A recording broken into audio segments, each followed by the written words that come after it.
Bueno, uno puede plantearse si esta cosa del orden superior es complicada o no es complicada o si sirve para algo. Lo mismo pasa con los objetos función. No obstante, lo que sí podemos estar de acuerdo es que son cosas que requieren a menudo pues, escribir código adicional. Entonces eso pasa sobre todo en los objetos función, ¿no? Donde yo he tenido que declarar clases aparte. Pues bien, en el estándar de 2011 de C++ se introdujeron las expresiones lambda en el lenguaje, que permiten construir objetos función de una manera bastante sencilla y sin tener que declarar clases aparte. Esto es lo que vamos a ver en este vídeo. De nuevo, volvamos a la función eliminar que hemos presentado ya en los dos vídeos anteriores. Esta es su implementación y recordemos que aquí recibe una función como parámetro. ¿Cómo hemos utilizado la función eliminar? Es decir, ¿qué hemos pasado como segundo parámetro de esa función? En el primer vídeo que hemos visto de orden superior hemos pasado funciones. Es decir, yo declaraba una función aquí externa, spar, y llamaba a eliminar pasando el nombre de esa función. En otros vídeos hemos pasado objetos función. Es decir, pues yo declaraba una clase que sobrecargaba el operador paréntesis, luego creaba una instancia de esa clase y pasaba esa instancia a la función eliminar.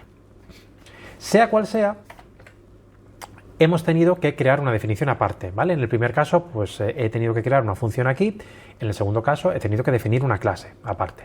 Además, probablemente esta función de aquí luego no la utilicemos en otro lado, ¿vale? Por ejemplo, spar. Lo mismo solo la necesito para esta llamada eliminar, pero luego lo mismo ya no necesito esta función para nada en el resto de mi programa.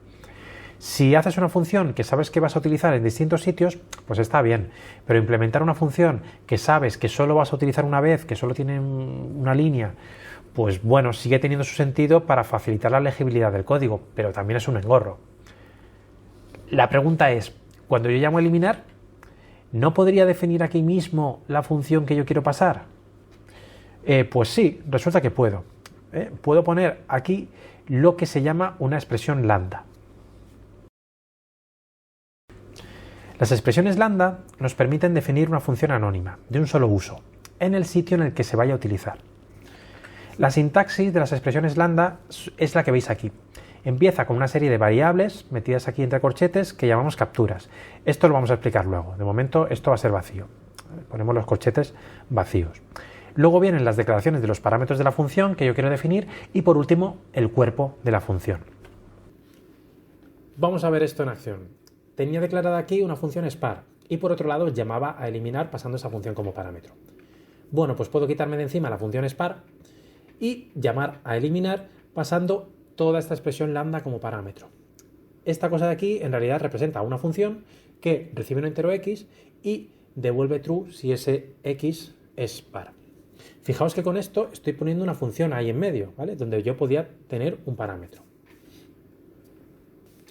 Y aquí tenéis otro ejemplo, ¿vale? Tengo una lista V1 con esos números.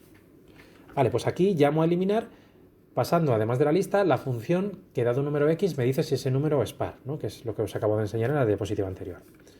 Ahora aquí, por ejemplo, llamo también a eliminar pasando la función que dado un número x me dice si ese x es impar. Puedo también pasar una función que dado un x me diga si ese número x es positivo.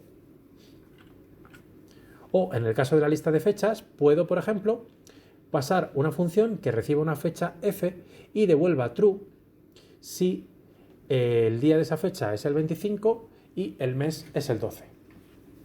Fijaos que hasta ahora dentro de las llaves he puesto una única sentencia, en una sola línea.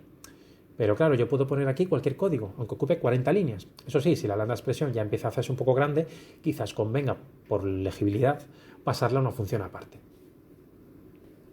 Y ahora vamos a dar un paso más allá. Dentro de una expresión lambda podemos utilizar, obviamente, el parámetro de la función que estoy definiendo aquí, ¿vale? Es decir, la x. Pero también puedo utilizar otras variables que estén en ámbito. Es decir, puedo meter variables, lo que yo llamo aquí, externas. Si hacemos eso, decimos que la variable externa y está siendo capturada por la expresión lambda. Y si capturamos una variable sin decir nada, el compilador de C++ nos va a dar un error. De hecho, en este caso de aquí, el compilador nos va a rechazar esta expresión lambda. ¿Por qué? Porque debemos declarar las variables capturadas utilizando los corchetes que aparecen al principio de la lambda expresión. Es decir, poniendo aquí la i, estamos diciendo que esta expresión captura la i. y por tanto podemos utilizarla en la expresión lambda. Fijaos que aquí ya estoy eliminando de la lista v aquellos elementos que sean múltiplos de i, donde i es una variable externa. Cuando hacemos capturas de variables, como la que he hecho antes, podemos hacerlas de dos maneras. La primera de ellas es por valor, que es como hemos hecho antes. Si ponemos aquí la i sin más, entonces no puedo intentar modificar esa i desde dentro del cuerpo de la lambda expresión. Es decir, en el cuerpo de la expresión no podría, por ejemplo, asignar ningún valor a la i. La segunda forma de capturar es mediante referencia, que se representa así, mediante el ampersand. Con esto el compilador sí me deja modificar la variable i desde dentro de la expresión, y además cualquier cambio que yo haga en esa variable i desde aquí dentro se va a reflejar en la variable original.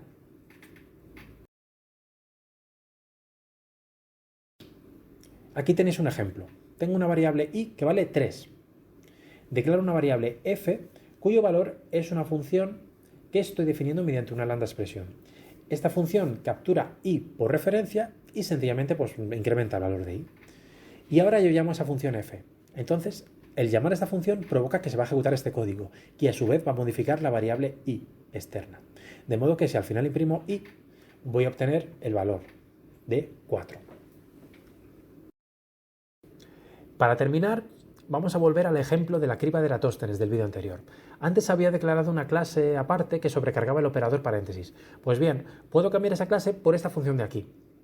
Recordemos que en cada iteración pues yo quería eliminar de la lista los múltiplos del primer elemento de esa lista. Bueno, pues eso es lo que estoy haciendo aquí. Obtengo el primer elemento de la lista, lo añado a la lista de números primos y luego elimino aquellos elementos para los que la función devuelve true. Esta función recibe un x y devuelve true si x es múltiplo de la variable primero. Como veis, primero es una variable externa en esta expresión lambda y por tanto tengo que declarar su captura, como estoy haciendo aquí. Además, como yo esta variable no la estoy modificando en el cuerpo de la función, puedo declarar la captura por valor y por tanto no tengo que poner aquí el ampersand. Por último, pues imprimo la lista de números primos y ya he terminado.